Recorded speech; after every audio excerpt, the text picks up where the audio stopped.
Hello, good morning everyone. मैं आपका दोस्त पवित्र पोरवाल आ गया हूँ आपके साथ फिर से एक नई शॉर्ट वीडियो में, जिसका टॉपिक है हेमू। अब ये हेमू नाम आपने बहुत बार सुना ज़रूर होगा। ये और कोई नहीं, हमारा एक छोटा सा था लेकिन एक बढ़िया रूलर था, और वो भी एक मुगल्स के टाइम का एक बढ़िया रूलर जिसने अपनी बहुत ज़्यादा स्ट्रेंथ दिखाई। अब शुरू करते इसके बारे में। असल में एक बहुत बढ़िया मिलिट्री कमांडर रह चुका था, और ये चीफ मिनिस्टर यानी वज़ीर भी था सूरी रूलर्स के अंदर। अब क्या था कि जो सूरी रूलर्स थे, आपको अगर पता होगा कि वो हुमायूं से मुगल्स के टाइम में दिल्ली छीन के चले गए थे और वहाँ रूल करते थे।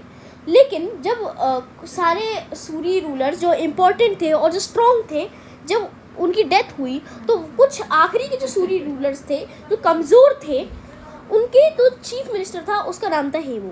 अब उसने उन कमज़ोरी का फ़ायदा उठाया और दिल्ली को कैप्चर कर लिया और वहाँ रूल करने लगे।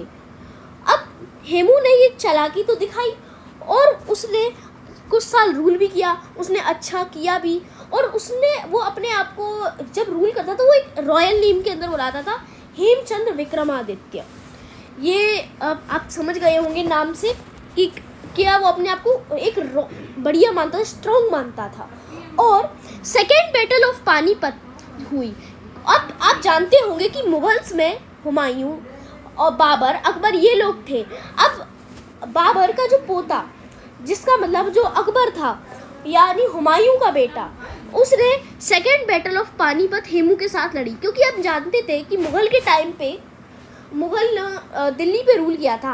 अब जब उनके हाथ से दिल्ली निकल गई थी तो उन्होंने हेमू को लड़ने के लिए बुलाया और सेकेंड बैटल ऑफ पानीपत हुई, और हेमू वहाँ इंजर्ड हो गया था। फिर अकबर ने हेमू को कैप्चर किया और वहाँ बिहेड कर दिया गया उसे, यानी उसका सर धड़ से अलग कर दिया गया। और फिर से अकबर ने अपनी मुगल्स की लेगेसी के हिसाब से फिर से दिल्ली को वापस ले लिया। तो ये थी हेमू के बारे में एक छोटी सी इन्फॉर्मेशन जो आपके बहुत काम आ सकती है। So thank you. ये वीडियो देखने के लिए सब्सक्राइब करिएगा, लाइक करिएगा। Thank you and have a nice day.